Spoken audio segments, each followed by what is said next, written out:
यह उन दिनों की बात है जब एक सन्यासी सेब के बाग में अपना समय व्यतीत कर रहे थे। उस समय तक सन्यासी की प्रसिद्धि दूर दूर तक फैल चुकी थी। लोग अपनी चिंताओं और समस्याओं का समाधान खोजने के लिए दूर दूर से सन्यासी के पास आते थे। ऐसे ही एक दिन जब सन्यासी सेब के जंगल में लोगों को उपदेश दे रहे थे तो एक आदमी अपने 25 साल के बेटे के साथ सन्यासी की ओर आ रहा था। जब वे उपदेश स्थल के पास पहुंचे तो सन्यासी ने उनकी ओर देखा और इशारा किया उसके पास बैठने के लिए। जब उपदेश समाप्त हो गया और सभी लोग चले गए तब सन्यासी ने उस व्यक्ति को अपने पास बुलाया और बैठने को कहा। चारों ओर हरियाली थी, मौसम सुहाना था, तरह तरह के पक्षियों की आवाजें गूंज रही थीं। ऐसा नजारा देखकर उस व्यक्ति को अंदर से बहुत शांति महसूस हो रही थी। इसके बाद सन्यासी ने उस व्यक्ति से आने का कारण पूछा। इस पर वह व्यक्ति बोला, हे महात्मा, मैं अपने बेटे को नवाने के लिए 2 दिन की लंबी यात्रा हूँ। यह मेरा इकलौता बेटा है और वह हर वक्त थका रहता है। ऐसा लगता है कि इसमें जान ही नहीं है। इसका स्वभाव भी काफी चिड़चिड़ा हो गया है। अगर हम इसे कुछ भी कहें तो ये हमारी छोटी छोटी बातों पर गुस्सा हो जाता है। इसकी देखने की क्षमता भी उम्र से पहले ही कमजोर हो गई है और उसके बाल भी सफेद हो रहे हैं। इतनी कम उम्र में बूढ़ा दिखने लगा। मैं समझ नहीं पा रहा हूँ कि उसके साथ क्या हो रहा है। हे सन्यासी, मुझे अपने बेटे की बहुत चिंता हो रही है। मैं अपने बेटे को डॉक्टर के पास ले गया तो उन्होंने कुछ दवा दी और कहा, बेटा कम तनाव ले। वह अपने दिमाग पर बहुत अधिक तनाव लेता है, इसीलिए उसकी यह हालत है। लेकिन उन्हें समझाने के बाद भी मुझे तनाव का मतलब आया। मुझे नहीं पता कि तनाव क्या, इसका कारण क्या है और इससे कैसे दूर किया जाए मेरे बेटे के मन की। लेकिन सबसे पहले मुझे ये समझना होगा कि तनाव क्या है, इसलिए मैं आपके पास आया हूँ। सन्यासी, कृपया मेरी समस्या का समाधान करें। ये सुनकर सन्यासी ने उनके बेटे को बहुत ध्यान से देखा। मन के सब डर काल्पनिक हैं। उसके चेहरे को देखा, उसकी आंखों को देखा, फिर उसके हाथों की नाड़ी भी जांची। ये सब अनुष्ठान करने के बाद सन्यासी ने उस व्यक्ति से कहा कि तनाव कोई भी नहीं लेना चाहता, लेकिन फिर भी ये तनाव व्यक्ति के दिमाग को दीमक की तरह जकड़ लेता है और व्यक्ति को पता भी नहीं चलता कि वह तनाव में है।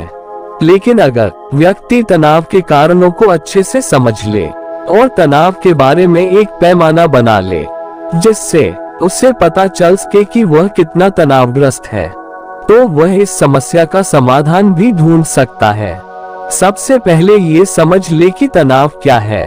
न भी कोई व्यक्ति काम कर रहा हो, ले सका मन कल्पनाओं में भटक रहा होता, इसलिए उसके शरीर और दिमाग के बीच एक दूरी बन जाती है। ये दूरी जितनी अधिक होती है, व्यक्ति उतनी ही देर तक बेहोशी की स्थिति में रहता है और शरीर और मन के बीच के इस तनाव को ही तनाव कहा जाता है। आखिर पसंदीदा खेल खेलने के बाद इंसान ऊर्जा और खुशी से क्यों भर जाता है, जबकि वह अपने शरीर को थका चुका होता है। लेकिन समझने वाली बात यह है कि खेलते समय दिमाग और शरीर पूरी तरह से एक साथ खेल में केंद्रित होते हैं, जिससे शरीर और मन के बीच दूरी नहीं रहती और तनाव नहीं आता, और मन में कोई तनाव हो तो दूर हो जाता है।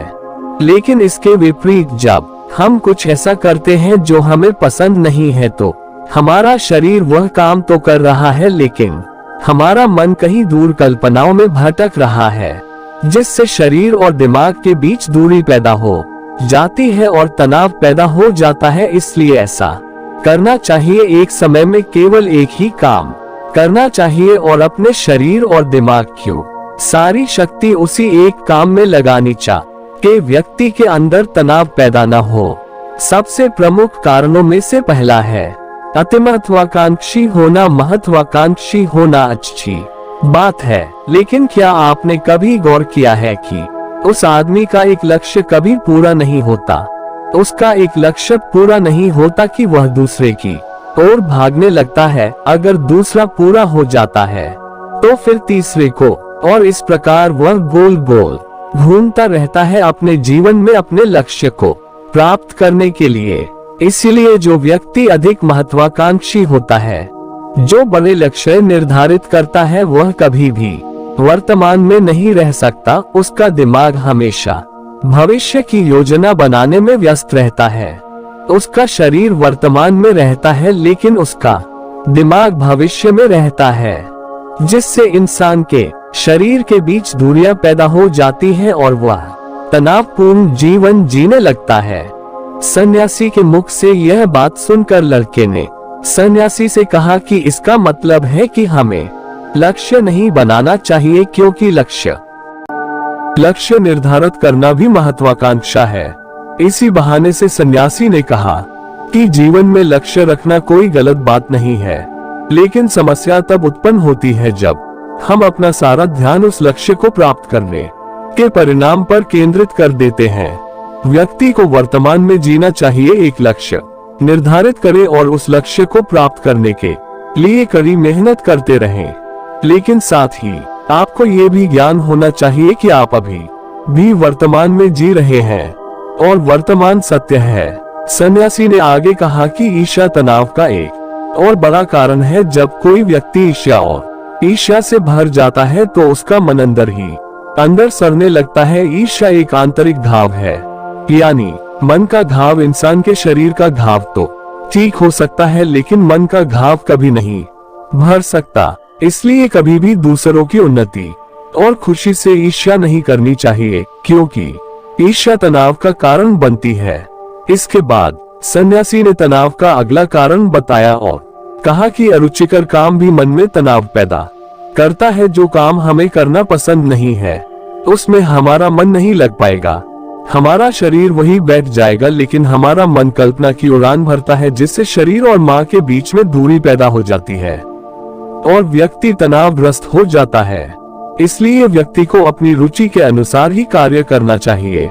यदि व्यक्ति ने ये तय कर लिया है कि उसे कौन सा काम करना है और वह इस काम को अपने जीवन का लक्ष्य बना लेता है, तब वह काम उसके लिए काम नहीं बल्कि खेल बन जाता है। लेकिन दोस्तों, अपनी जुनून को फॉलो करो, ये कहना बहुत आसान है, अपना सच्चा जुनून ढूंढना कितना मुश्किल है। क्योंकि आजकल की ज्यादा युवा सेलिब्रिटी के और सोशल मीडिया से प्रभावित है। वह किसी भी काम को अपना जुनून मानते हैं और फिर कुछ दिनों तक कोशिश करने के बाद उसे बीच में ही छोड़ देता है, क्योंकि वह उसका जुनून नहीं था, और इस तरह भी अपना कीमती समय और ऊर्जा पर बात करते हैं। तनाव का चौथा कारण दूसरों से अपेक्षा करना। सन्यासी ने उसे व्यक्ति की ओर इशारा करते हुए कहा, एक पिता के रूप में तुम्हें अपनी बेटी से बहुत सारी उम्मीदें होंगी कि आपका बेटा बहुत सफल इंसान बने, आपका नाम रोशन करे और जैसा जीवन जीना चाहे वैसा जिए, आपकी हर बात माने। लेकिन आज तक क्या किसी की उम्मीदें पूरी हुई है? जब भी कोई व्यक्ति किसी दूसरे व्यक्ति से अपेक्षा करने लगता है तो अनजाने में वह तनाव पैदा करना शुरू कर देता है। खुद के लिए सोचिए, आपका बेटा आपके मुताबिक काम नहीं कर रहा है और वह वैसा नहीं बन पा रहा जैसा आप उसे बनाना चाहते हैं, तो निश्चित रूप में तनाव आपके दिमाग पर हावी हो जाएगा। आप तनावपूर्ण जीवन जीने लगेंगे और इस तनाव में आप इस तरह व्यवहार और बातचीत करेंगे कि आपके अपने बेटे से संबंध बद से बदतर होते चले जाएंगे। इसलिए व्यक्ति को दूसरों से कम क्षमता से कम उम्मीदें रखनी चाहिए।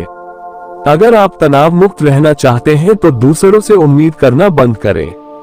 उसके बाद सन्यासी ने कहा कि शारीरिक कष्ट भी इंसान को तनाव देता है। जब कोई व्यक्ति शारीरिक दर्द से गुजर रहा होता है तो उसका पूरा ध्यान उस दर्द पर होता है और वह सारा दिन अपने दर्द के बारे में ही सोचता रहता है, जिससे उसकी मन दुखद विचारों से भर जाता है। ऐसे में व्यक्ति तनावग्रस्त रहने लगता है। ये सब सुनकर वह व्यक्ति बोला, ही सन्यासी, शारीरिक कष्ट तो किसी को भी हो सकता है, तो क्या वह व्यक्ति जीवन भर तनाव में रहेगा? इसका उत्तर देते हुए गौतम बुद्ध ने कहा कि मनुष्य को ये समझना चाहिए कि हमारा जीवन दुख का आधार है। जैसे जैसे हमारा जीवन चलता है और बीमारियां आती हैं और अंत में मृत्यु हो जाती है, इसलिए बीमारियां मानव का अभिन्न अंग है, इससे कोई नहीं बच सकता। ये सब किसी के जीवन में पहले आता है और किसी के जीवन में बाद में आता है, लेकिन सबके पास आता है। जब मानव मस्तिष्क इस बात को अच्छी तरह समझ जाएगा तो तब उसे अपनी बीमारी के बारे में ज्यादा सोचकर तनाव नहीं लेना चाहिए, क्योंकि ये हमारे शरीर का अभिन्न अंग है और इसके लिए शारीरिक व्यायाम का में जगह देनी चाहिए। जिससे उनका शरीर स्वस्थ रहकर लंबे समय तक ठीक से काम कर सके। तनाव का अगला कारण अपनी योजनाओं को समझने के लिए समय न देना। कुछ लोगों के मन में यह विचार घर कर जाता है कि वे बिना सोचे समझे उसे काम को शुरू करने लग जाते हैं और उन्हें जब उसे काम में असफलता मिलती है तो वह तनाव से ग्रस्त हो जाते हैं, क्योंकि उन्होंने उसे काम को शुरू करने से पहले उस काम के बारे में पूरी जानकारी इकट्ठा नहीं की थी। किसी कार्य को करने से पहले व्यक्ति को उसके अच्छे बुरे परिणाम के बारे में सोच लेना चाहिए। व्यक्ति को ये भी सोच लेना चाहिए कि वह कार्य असफल होने के बाद उसे क्या करना चाहिए। इसलिए व्यक्ति को अपनी योजनाओं को समझने के लिए वक्त देना चाहिए, ताकि बाद में वह कम तनाव पैदा ना करे। तनाव का सबसे बड़ा कारण आलसी है। आप सब ने ये कहावत तो सुनी होगी कि अपने काम को कल पर डाल देना आलस्य मनुष्य का सबसे बड़ा दुश्मन है। आलस करने वाले का काम कभी समय पर पूरा नहीं होता और किसी कारण अगर हो भी जाता है तो इतना अच्छा नहीं हो, और यही बात इंसान के अंदर तनाव पैदा करती है। लेकिन आखिरी समय पर काम को टालना या न करना एक आदत बन जाती है, इसलिए न चाहते हुए भी व्यक्ति बार बार इस आदत का शिकार हो जाता है। फिर वह व्यक्ति उसे काम को टालता ही रहता है और फिर जब काम की समय सीमा नजदीक आ जाती है तब वह उसे काम को पूरा करने की कोशिश करता है। इसलिए व्यक्ति को तनाव मुक्त रहने के लिए डालने की आदत को छोड़ना होगा, और यह सब तभी संभव है जब सभी व्यक्ति अपने कार्य को समय से पूरा करने का प्रयास करेंगे। तनाव का आखिरी और सबसे बड़ा कारण ज्यादा सोचना। लगातार सोचते रहना भी एक बीमारी है और यह उन लोगों में सबसे ज्यादा पाई जाती है जो कल्पनाएं करते हैं और अतीत की घटनाओं को सोचते रहते हैं। इसलिए व्यक्ति को ज्यादा सोचने पर अंकुश लगाना चाहिए। इस बीमारी से बचने के लिए व्यक्ति को जितना हो सके अपने आप को काम में व्यस्त रखना चाहिए और प्रतिदिन ध्यान को अपने जीवन का हिस्सा बनाए। सन्यासी की यह सब बातें सुनकर व्यक्ति हाथ जोड़कर बोल, हे सन्यासी, मेरा बेटा अभी 20 साल का है और उसे इतनी समझ भी नहीं है कि वह इन सब बातों का पालन कर सके। कृपया तनाव से दूर रहने के लिए कोई आसान तरीका बताएं, ताकि मेरा बेटा उसे अपना सके और तनाव मुक्त रह सके।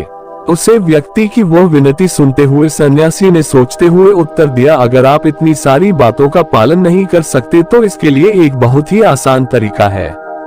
आप एक काम करने पर ही ध्यान केंद्रित करें, और यदि आपका मन भटकता है तो तभी आपको अपने उसे काम में अपना ध्यान फिर से लगा लेना चाहिए और कोशिश करें कि वह ध्यान पूरी तरीके से उसे काम में लगा रहे, इधर उधर की बातों पर ध्यान न जा सके। तनाव मुक्त रहने का सबसे आसान और अच्छा तरीका है, जब आप खाएं तो केवल खाएं, उसे भोजन का पूर्णतः आनंद लें। जब आप चले तो केवल अपना ध्यान चलने पर ही केंद्रित करें। मित्रों, आज की युवा पीढ़ी 2 या 2 से ज्यादा काम करने की आदी हो गई है, जैसे गाड़ी चलाते वक्त फोन का उसे करना, खाना खाते समय टीवी को देखना या फोन का इस्तेमाल करना, और फिर उनकी शिकायत रहती है कि मैं तनाव में रहता हूं, मेरा मन बेचैन है और मैं चिड़चिड़ा हो गया हूं। जब कोई व्यक्ति एक समय में 3 काम करता है तो ये स्वाभाविक है तनाव उत्पन्न होना, क्योंकि दिमाग एक समय में एक ही काम पूरा कर सकता है, कभी भी एक ही समय पर 2 चीजों पर ध्यान केंद्रित नहीं कर पाता। इसलिए जहां तक हो सके एक समय पर एक ही काम को पूरे ध्यान से करने की कोशिश करें। दोस्तों, आपको हमारी वीडियो से क्या सीखने को मिला, प्लीज कमेंट बॉक्स में अपने विचार जरूर बात, और यह वीडियो अच्छी लगी हो तो ऐसी ही प्रेरणादायक और वीडियो देखने के लिए हमारे चैनल को सब्सक्राइब कर और नोटिफिकेशन को ऑन कर लीजिए, ताकि आने वाली सभी वीडियो आपको वक्त पर ही मिलते रहे हैं। अपना कीमती वक्त देने के लिए धन्यवाद।